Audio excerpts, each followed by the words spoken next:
Flat ang mundo at hindi bilog. Yan ang pinaniniwalaan ng iilang mga tao.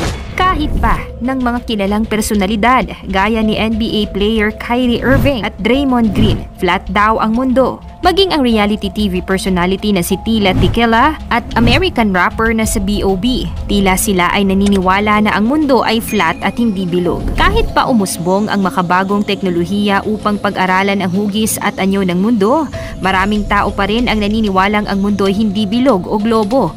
Sa katunayan, sa mga YouTube channels at Facebook pages na tumatalakay sa mga teoryang patag ang ating daigdig, makikita nyo na libo-libong mga tao ang sumusubaybay at nagpa-follow sa kanilang channels at pages.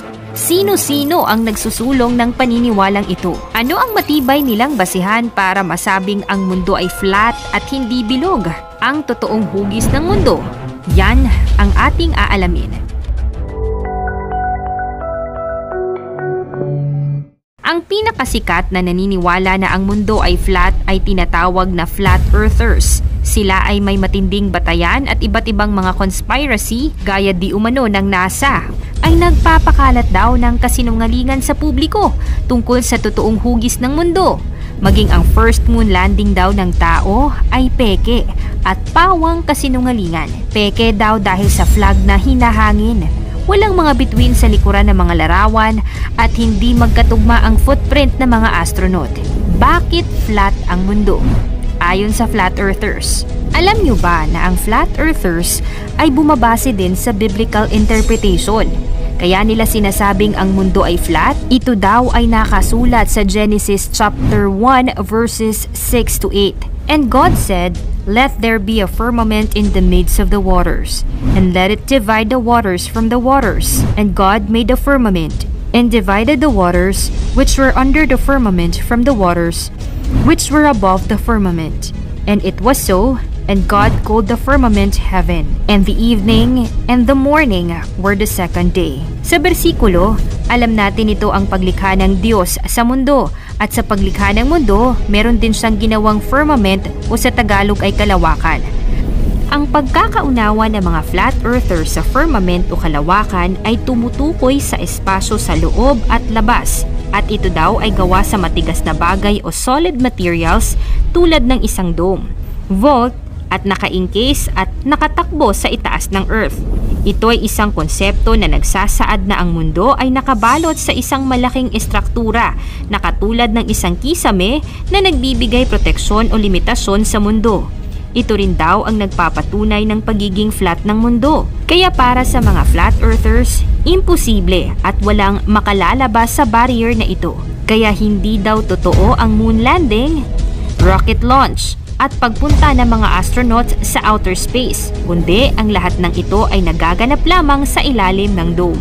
Paano nila ipapaliwanag ang day and night cycle at ang seasons o ang pagbabago ng panahon? Hindi sila naniniwala na umiikot ang mundo. Ang pagbabago-bago ng panahon daw ay dahil sa paglapit at paglayo ng araw sa Earth. At maraming mga flat earthers ang naniniwala na ang Antarctica na itinuturing na hangganan o ice wall ng mundo ay hindi ang tunay na hangganan ng mundo. Sa halip, naniniwala sila na nasa labas ng Antarctica ay may lupaing nakatago gaya ng hindi pa natutuklasan ng mga kontinente, malalaking pulo, isolated civilization at settlements, at mga unexplored territories at living things. Naniniwala ang ilan na ang mga pahayagan at mga gobyerno ay may itinatagong impormasyon tungkol sa Antarctica. Ang katotohanan ayon sa siyensya. Ang mga teorya at mga paniniwalang unang nabanggit ay hindi sinusuportahan ng siyensya at mga katibayan. Itinuturing itong mga katang-isip lamang ng mga siyentipiko at eksperto. Mga katunayan na ang mundo ay pabilog o spherical at hindi flat. Una, ang totoong hugis ng mundo ay pabilog. Ang mundo ay hindi perpektong bilog, ngunit ito ay nasa hugis ng isang oblate spheroid o isang bilog na may bahagyang parehaba sa mga polar sides nito. Paano ito napatunayan ng mga eksperto? Ang pagmamasid sa paggalaw ng mga bituin at mga planeta sa kalawakan ay nagpapakita ng mga ebidensya na ang mundo ay isang oblate spheroid. Ang mga obserbasyon sa pagtatakip ng mga bituin sa langit at ang kanilang posisyon sa iba't ibang mga lugar sa mundo ay nagpapakita ng isang modelo na hindi perpektong bilog at lalong hindi patag o flat. Dagdag pang ebidensya ang mga larawan na kinukuha mula sa mga satellites. Halimbawa, narito ang satellite image ng Pilipinas mula sa outer space. Pangalawa, pag-aaral sa gravitational field. Ang gravity ng mundo ay isang mahalagang katibayan na nagpapahiwatig sa hugis nito bilang isang oblate spheroid. Ito ay dahil sa mga irregularidad at pagkakaiba-iba ng gravitational field nito sa buong mundo na nagpapakita ng bahagyang pumalyang hugis sa mga polar regions kumpara sa mga equatorial regions. Ang gravitational force ng mundo ay hindi pantay-pantay sa lahat ng mga lugar dahil sa pagkakaiba ng bigat sa iba't ibang lokasyon sa mundo. Pangatlo, ang solar at lunar eclipse. Maraming mga astronomers at scientists ang gumagamit ng mga solar at lunar eclipse upang matukoy ang hugis ng mundo. Ang mga solar at lunar eclipse ay nagpapakita ng mga shadow patterns sa mundo at sa iba't ibang mga oras at lokasyon. Kung totoong flat ang mundo, nasa iisang lokasyon lamang dapat ang shadow pattern ng mga eclipse na makikita hanggang sa mawala ito sa paningin. Pang-apat, Earth's rotation and revolution. Kung ang mundo ay talagang flat, ang pag-ikot nito sa orbit ng araw ay magiging isang malaking misteryo at hindi makakatugma sa mga siyentipikong batayan. Ang isang flat na mundo ay hindi maaaring mag-ikot sa orbit sa paligid ng araw ng tulad ng ginagawa nito sa kasalukuyan. At ang mga astronomical phenomena tulad ng mga seasons, araw at gabi, at mga solar at lunar eclipse ay hindi magiging magkakatugma sa mga obserbasyon. Panlima, ang paglalayag ni Magellan. Ang isa sa layunin ng paglalakbay ay pumunta sa Indonesia or Spice Island. Hindi sila dumaan sa Indian Ocean dahil kontrolado ito ng mga Portuguese. Kaya ang ginawa nila Magellan, naglayag sila sa kanluran sa ruta ng Atlantic at Pacific Ocean bago siya nakarating dito sa Pilipinas. Kaya kung ang Earth ay flat, ang mangyayari sa paglalakbay ni Magellan, sila ay mahuhulog dahil ang hangganan na kanilang nakikita ay isang malaking bangin. Matapos ang kamatayan ni Magellan, ang natirang mga tauhan ng ekspedisyon ay nagpatuloy at nagkumpleto ng paglalakbay sa pamumuno ni Juan Sebastian Elcano pabalik sa Espanya. Ito ang first circumnavigation o kauna-unahang pag-ikot sa mundo. Pang-anim, ang filosofiya ni Aristotle.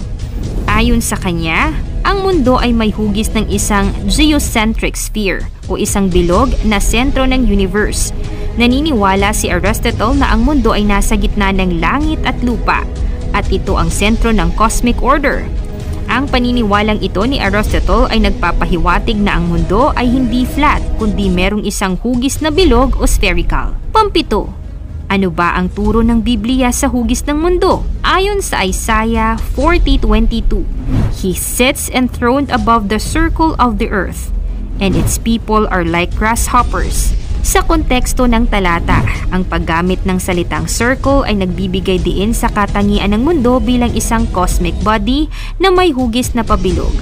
Ang ebidensya mula sa siyensya, agham, filosofiya, kasaysayan, lalo na ng Biblia, ay nagpapatunay na ang mundo ay hugis na oblate spheroid o pabilog. Mahalaga na manatiling bukas ang ating isip hindi lamang sa kung ano ang hugis ng mundo, kundi alamin at idalangin natin ang tamang pagkaunawa tungkol sa kung bakit nilikha ng Diyos ang mundo at ang tao. Ikaw, ano ang paniniwala mo tungkol sa hugis ng ating mundo? Ikomento mo naman yan sa ibaba. Paki-like ang ating video, paki-follow na rin sa TikTok at mag-subscribe. Salamat at God bless!